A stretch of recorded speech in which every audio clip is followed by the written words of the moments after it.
Hey everyone, welcome to this week's edition of the Inspired Parsha. This week we have the incredible privilege to read Parshas Tisa. And like every Parsha, there's so many beautiful, rich ideas contained in this Parsha, so many beautiful Hasidic ideas. But I just want to focus on one or two. This week we have, unfortunately, the difficult story to read of the golden calf.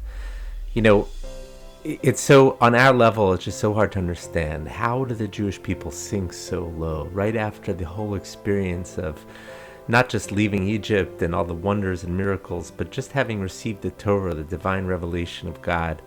All of a sudden they're committing one of the worst sins of the Torah, which is idolatry. How are we to understand it? What was their motivation? What were they thinking when they did this? And the other question is, Moshe Rabbeinu, Moses, the greatest leader, after the story, he said he wanted God so badly to forgive them that he said, this is in chapter 32, verse 32, he said, Mecheni na misifrecha, erase me from your book if you don't forgive the Jewish people. How do we understand this? Moshe Rabbeinu, the whole Torah is Torah Tziva Lanu Moshe. Moshe is the greatest leader that the Jewish people ever had. So much of the Torah as we know it is focused on Moshe's leadership. How does he actually say to God, erase me from the book unless you forgive the Jewish people? I want you to forgive the Jewish people so badly that if you don't, please erase me from the book. So the great Lubavitcher Rebbe deals with these questions, and he says some beautiful insights. He says, with the Jewish people, what their problem, as we know it was, is that they in fact focused too much on Moshe Rabbeinu, Moses, their leader. They started to see him as their conduit, so to speak, to Hashem, as their conduit to speak to God. They lost focus of the source. The source, of course, is God. So when they saw it seemed to be a delay of Moshe Rabbeinu coming down from the mountain, that he didn't, to their calculations, it didn't seem that he was coming down at the time when he said he was going to.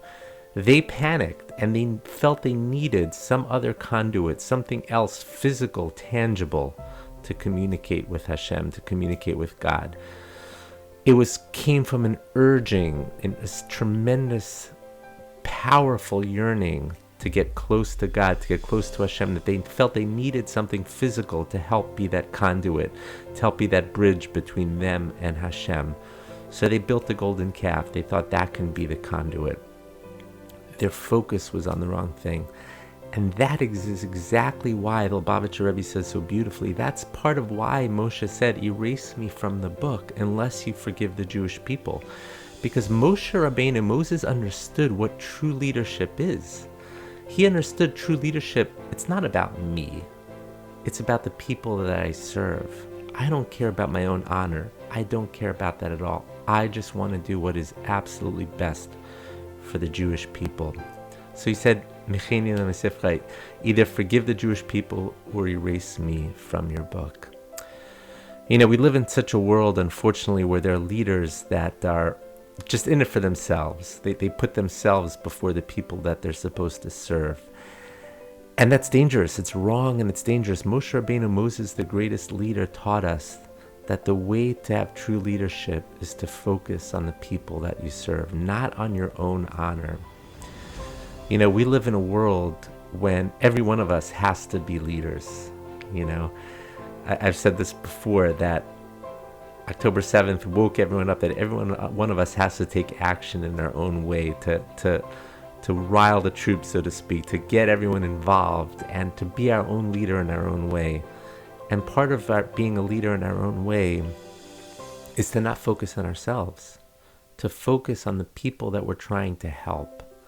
That's what true leadership is. By the way, it's almost ironic, of course, that all these ideas come from the Lubavitcher Rebbe himself, because the Rebbe, as we know, always focused on the people that he served. He didn't accept leadership right away. He had to sort of be begged to become the new Rebbe, and he lived very simply for his entire life. He lived in this little apartment in Crown Heights.